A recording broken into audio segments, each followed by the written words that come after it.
Yeah, how's it going, Felix? I am Michael, the founder, owner, and the materials writer for all of your lessons at the 7-step system to pass the TOEFL IBT. And I am going to I'm going to answer a whole bunch of your emails. So, the first one is listening. You say, thank you so much for answering my question. I found some methods that work well when taking notes, but I still need practice with that one. And now I've realized another problem for me in listening, besides taking notes, is choosing the correct answer. There are 4 choices in each question. Some of them have similar answers, which is very difficult for me to decide. I have done 2 listening practices today. I made good notes with both listening practices. However, my score was not as I expected because the answer choices are not very clear and not definite to me. All right, I'll give you a tip. Remember, with listening, with TOEFL listening, Felix, is the answer is usually a restatement of what you have heard in the conversation. Now, restatement means different vocabulary and different grammar. For example, if the answer or the main point in the listening uses active voice, the best answer might be passive voice. So if it says, the thief stole the purse, the best answer says a handbag was taken. So even though a handbag was taken isn't exactly the same as a thief stole the purse, it's the best answer. You see what I'm saying? Now, if the speaker uses a negative answer, the best answer might be positive. So if the person says it's not hot today, the best answer is it's cold. You see what I'm saying? So just remember that. So don't pick answers based on grammar or based on how they sound or based on the vocabulary. Pick answers which are a restatement of what you have listened to, and that is something that you can think about when you're eliminating some of those distractors from the main or the key answer in the listening section, A, B, C, or D, whatever. All right? Okay, let's go to your next question. Your next question is titled Integrated Writing. You say, I've tried both methods about you in the integrated writing. You stated one method that separates all the reading points in one paragraph and the listening points in one paragraph. To be honest, I'm very comfortable with this method, but I'm afraid that the listening passage will be too many because all the points are combined into one paragraph. Now, for my question. Is this theory safe for questions? So you have contrasting questions. The lecture argues with the reading. You have supporting questions. The lecture adds more points or examples to the reading. You have supporting and contrasting. The lecture adds more points and argues too. So you can do that. Now, my recommendation, if you want to get my own opinion on it, you like to put the reading in one paragraph and all the points from the listening in the next paragraph, right? But as you can see in the one that you just did, your third paragraph that you sent me is very fat. Your second paragraph is a lot smaller. So if you break them up into 3 body paragraphs, and then you have the reading point 1 along with the listening counterpoint 1, that's one paragraph. Then you have reading point 2 along with listening counterpoint 2, that's the next paragraph. And then you have reading point 3 along with listening counterpoint 3. 2 things are going to happen if you follow that. This is what we call sequencing type compare and contrast organization. Your paragraphs will be a little bit smaller, easier for the reader, and by putting the main points from the reading and the listening together, it's much easier for your reader to understand the connections.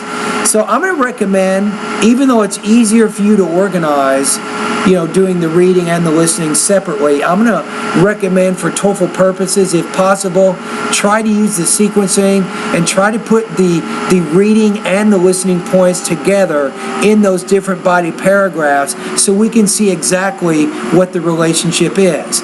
Now, when you do that, make sure you spend equal time, Felix, talking about the information in the reading, and then equal time talking about the information in the lecture. You want to balance it. If you don't do that, it looks like a bias. It looks like you may favor the points in the reading, or you may like the points in the listening, but for integrated writing, you're not supposed to show bias. You see what I'm saying? So those are my comments on this particular email that you sent me here.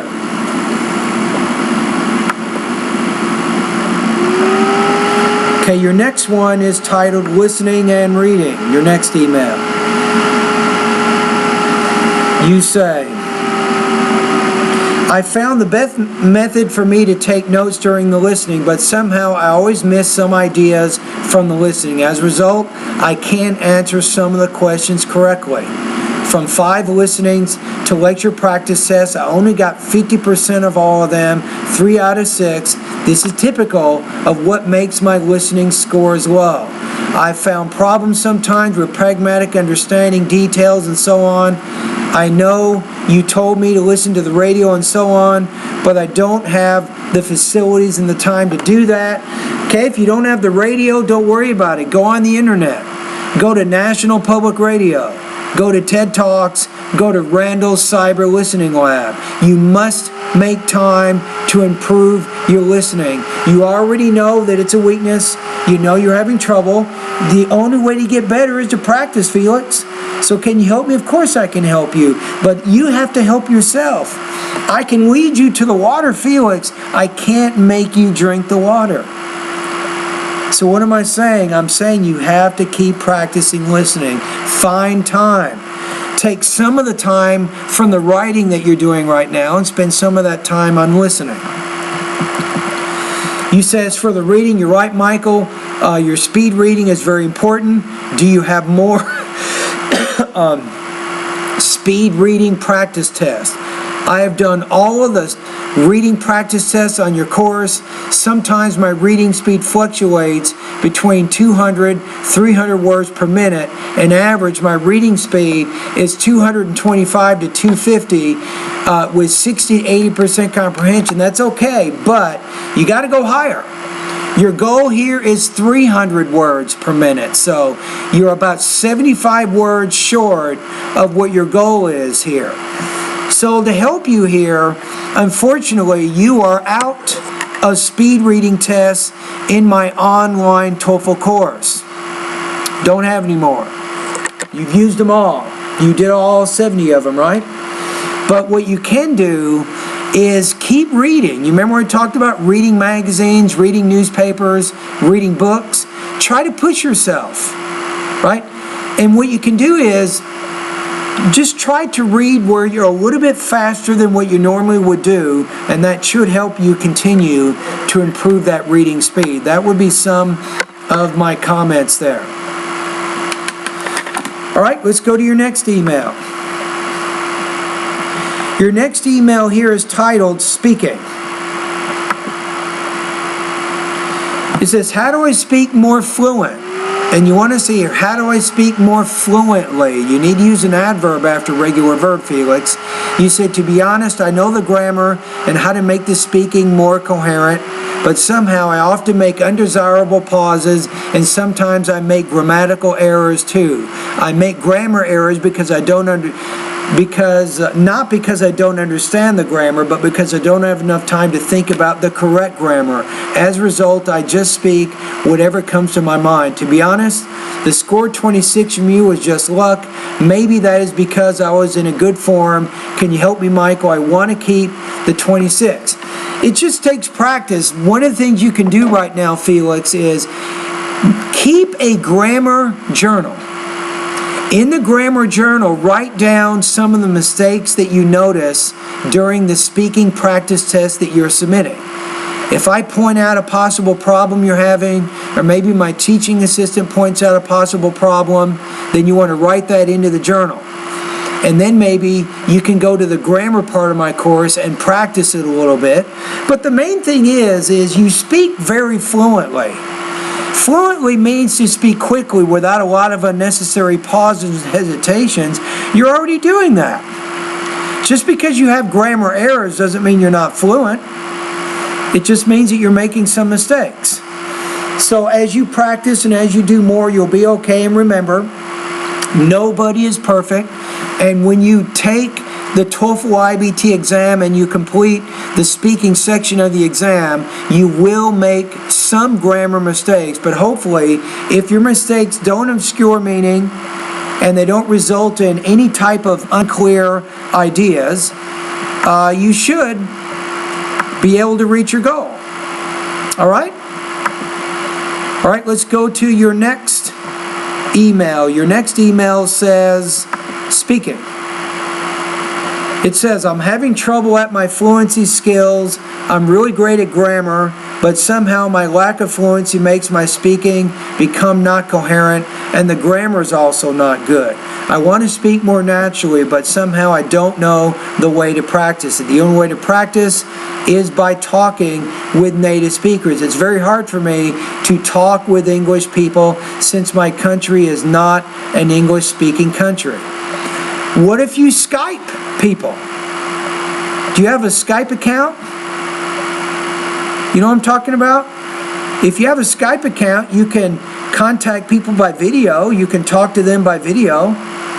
So maybe that's something that you can take a look at, is go to Skype, join Skype, and then see if you can find people there that are practicing, that want to practice their English. That might be a good start. Now the other thing, you might want to write this down. There's probably a speaking organization in the city where you live, believe it or not. Okay, write this down. Toastmasters International. I think it's toastmasters.org. It's TOASTMASTERS.